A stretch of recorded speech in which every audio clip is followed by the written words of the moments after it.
This is just gonna be a bunch of guys chucking rocks at each other, isn't it? Wait, what? What am I watching? What is this? Can we go back to Avatar? No? I'm supposed to be doing a breakdown of Obi-Wan versus Darth Vader in the finale of the Obi-Wan Kenobi show? Fine. Alright, let's take a look at how we got here. Obi-Wan convinces the fleeing not-yet rebels to let him take a shuttle down to whatever planet this is to get Vader to chase after him, letting the not-yet rebels escape. How does he know that Vader will turn the entire Star Destroyer after him instead of merely following him and Vader's own ship with a few TIE fighters for escort? Don't know, but that's exactly what happens. Of all the ridiculous contrivances in the show, this one might be the worst. I don't need to dive into how dumb it is that neither Vader, the Grand Inquisitor, nor the captain of the Star Destroyer, or anybody aboard realized they could easily chase both Obi-Wan and the not-yet rebellion, right? What nonsense. I can't believe this made it to the first draft of the script, let alone the final one. It's not like they needed the Star Destroyer for anything. Vader goes down to the planet in his own ship anyway, something he could have just done earlier. But now he's here and it's time for their final confrontation, in this show anyway. Naturally, their encounter begins with some trite dialogue. Have you come to destroy me, Obi-Wan? I will do what I must. Then you will die. You couldn't have come up with anything more original or unpredictable for them to say. These generic lines give no extra weight or meaning to the encounter. Couldn't Vader at least say, finish what you started, or something like that instead of destroy me, as a reference to their duel on Mustafar? Why even bother saying anything at all if you're just going to spout boring dialogue that could apply to any action movie ever made? Just get to the lightsaber fight. The duel kicks off much like how I think their initial encounter on Mapuzo should have gone. Obi-Wan is on the defensive, using both hands on his lightsaber to resist Vader's powerful attacks, while Vader has his typical one-handed, almost casual attacking style. He makes it look like he's really not working that hard, while Obi-Wan clearly is, and I think that's pretty appropriate given how each of them has spent the last decade. One thing I like in this duel is that sometimes they actually swing and miss, they dodge. Not everything is lightsaber to lightsaber, and that makes for a more varied and engaging fight sequence. The choreography definitely has its issues though, like right here where Vader just holds his lightsaber still so Obi-Wan can slash it, or here where they lock up for a few seconds before Vader releases, causing Obi-Wan to continue to... Oh, never mind. Obi-Wan just holds his lightsaber still so Vader can smack it. In both these instances, it's pretty clear they could have actually landed a blow to the body, but chose to hit the lightsaber so the rest of the fight can happen. I also don't love this back-to-back sequence. It looks corny. Why would you ever stand with your back to your opponent, even for a second? Just move away and turn around.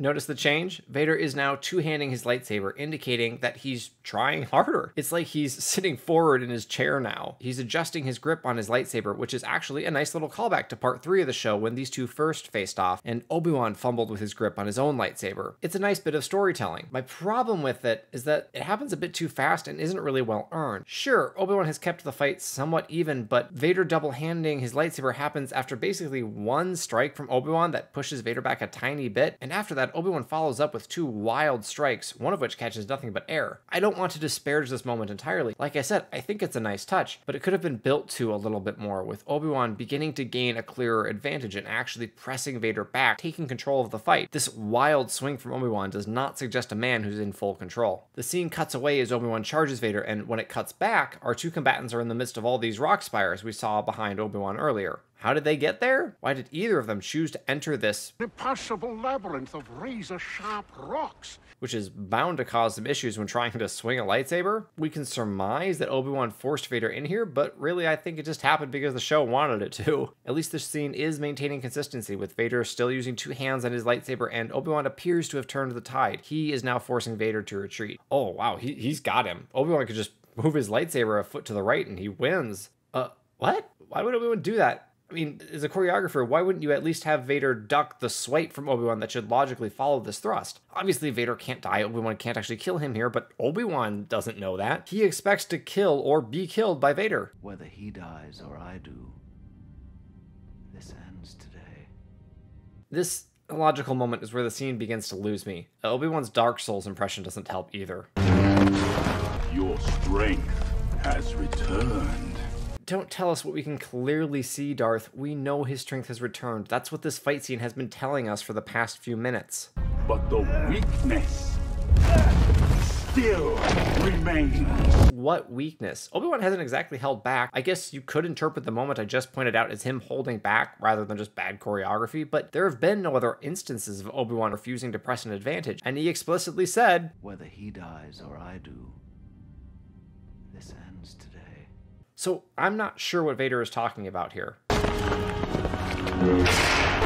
Did that look weird to anyone else? Because it looked weird to me watching this at full speed. Let's dissect. Look how close Vader's saber is to both the ground and to Obi-Wan right here. Now look at this shot, literally the next frame. In the first frame, we see Obi-Wan barely on his feet, facing half away from Vader as the red lightsaber is at knee level. In the next frame, the very next frame, Obi-Wan is fully on his feet and facing Vader, lightsaber up and ready, and Vader's saber is still at head level. I wanted to show that clip at real speed first to demonstrate how our eye can catch something that doesn't look quite right, that warrants closer examination. And in this instance, that examination found a discrepancy that demonstrates a lack of care put into this product. Someone edited this fight scene, spending, I hope, far more time on it than I am critiquing it. They saw these clips, these frames back to back. They saw, or should have seen, the discrepancy in the choreography between the two shots. And it was released that way anyway, because what kind of nerd is going to dissect a fight scene that closely? Now, maybe this kind of thing is more widespread than I think. Maybe it's just the industry standard to not care about a half second and a step or two of difference in a fast-paced fight scene. I don't know. And that is why you will always lose. Seriously, why is the dialogue for the scene written in the most trite, generic way? Jump, Obi-Wan. Jump out of this. You've got time.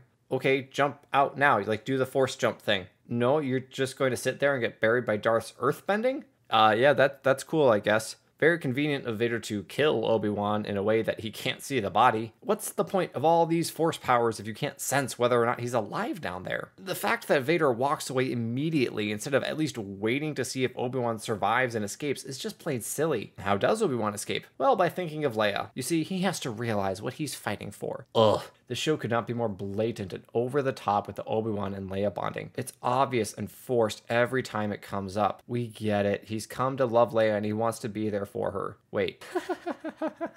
It's like at the 11th hour they thought, wait, Obi-Wan's supposed to care about Luke too. Quick, throw some footage of him in there. Anyway, Obi-Wan easily chucks all the rocks off, and then we get another short but perfectly acceptable lightsaber duel before this happens.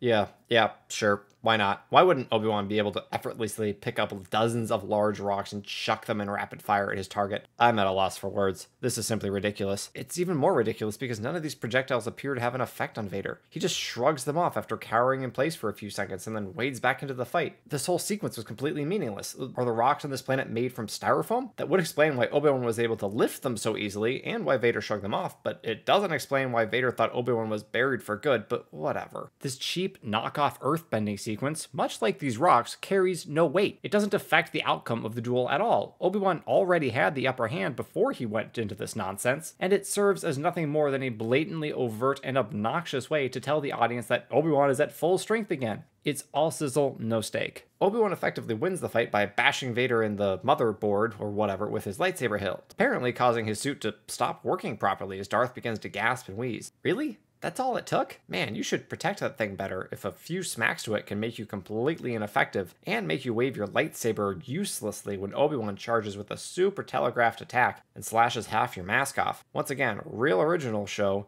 This totally wasn't done before. I'm sorry.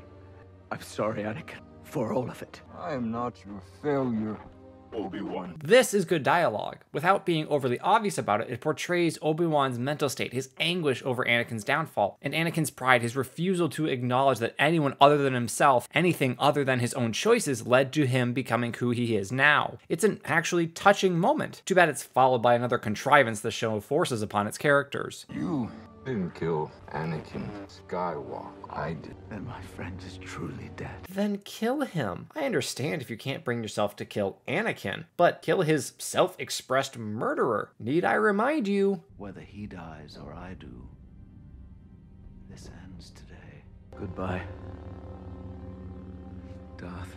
Guess we're backing out of that statement for no particular reason, huh? Obviously, Obi-Wan can't actually kill Vader here, so why would you write him into a situation where his choices are either kill Vader, which he can't do, or inexplicably leave him alive? I mean, you had a whole Star Destroyer at your disposal. Have some Purge Troopers or a TIE Fighter intervene at this point and force Obi-Wan to retreat. There's no logical reason this version of Obi-Wan, as he's been written in this episode, should not kill Darth Vader. Instead, he just leaves. Well, he's not going to get away that easily. There is a Star Destroyer in orbit he'll have to contend with. Wait, where did the Star Destroyer go? You've got to be kidding me, they did it again! First the ones guarding Fortress Inquisitorius, and now this one! It just left Darth Vader on a barren, rocky planet. Did they go to chase the path after dropping off Darth? If so, why didn't they just do that earlier? Is this a public transit Star Destroyer that had to make other stops? I can't believe the show just yada yada'd another Star Destroyer out of existence. What nonsense. And that's it. This is my 5th and final action / battle / fight scene breakdown for the Obi-Wan Kenobi show. I'm not quite done with the show yet, believe me, but I think I've done justice to the action scenes, breaking down how they suffer from poor direction, illogical choreography, and an overall lack of consistency. Please hit like and subscribe if you want me to do more breakdowns like these. Maybe even some good fight scenes like those from Rogue One or Clone Wars, or even action scenes from outside Star Wars like the Battle of Helm's Deep or the final Agni Kai from Avatar: The Last Airbender. Let me know in the comments what you'd like to see next. Thank you so much for watching.